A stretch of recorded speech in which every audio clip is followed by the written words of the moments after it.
At holiday time, it always seems like there's a need for some last-minute cookie baking or candy making, and that's what happened to me this year. And I happen to remember these cornflake marshmallow wreaths that my husband and my two sons used to make years ago when the boys were little. And they had so much fun doing it together.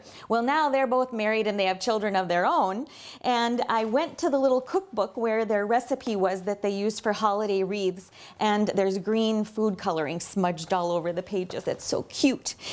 Anyway, it only takes a few ingredients to make these little wreaths. Children, grandchildren, any age person loves to make these. They're so much fun, and they're fun to eat too. So I've got 1 stick or ½ cup of butter in a bowl ready to go into the microwave where I'll melt the butter.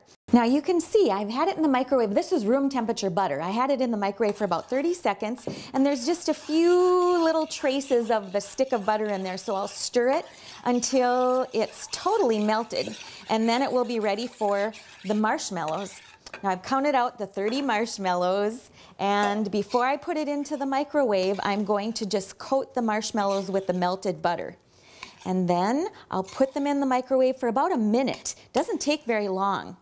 Now the marshmallows, after 1 minute in the microwave at high power, have just gotten so big and puffy and soft. So I'm going to stir it and just see if it will be enough time. If it's not, just put it in for about 30-second intervals until the marshmallows are nice and melted and the mixture is totally blended and smooth.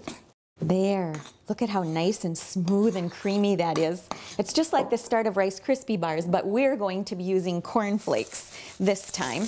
And I'm going to add most of the cornflakes. Just gently stir it up. Now don't tell my husband or my sons that I forgot to add the green food coloring and the vanilla extract before I added the cornflakes. It will be our little secret, okay? Now I'm going to try my hand at these little cornflake wreaths. I've got a little bowl of cold water here. I'm going to dip my teaspoon in just so that the cornflake mixture slides off a little bit easier. And then just push it onto a work surface that's either lined with wax paper or some parchment paper. Wet your fingers with the cold water and it will make it much easier to form the little wreaths. Now when my boys made it, they used to arrange little cinnamon red hots on the wreaths to make them look festive.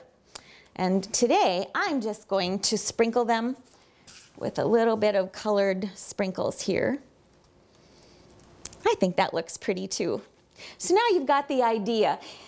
Little cornflake Christmas wreaths are so much fun to make with all the little children, and even the adults like to do it. So I hope you'll give it a try. I'll put the recipe on our website, www.lakelandptv.org. I'm Sue Doden, and I'm all about food.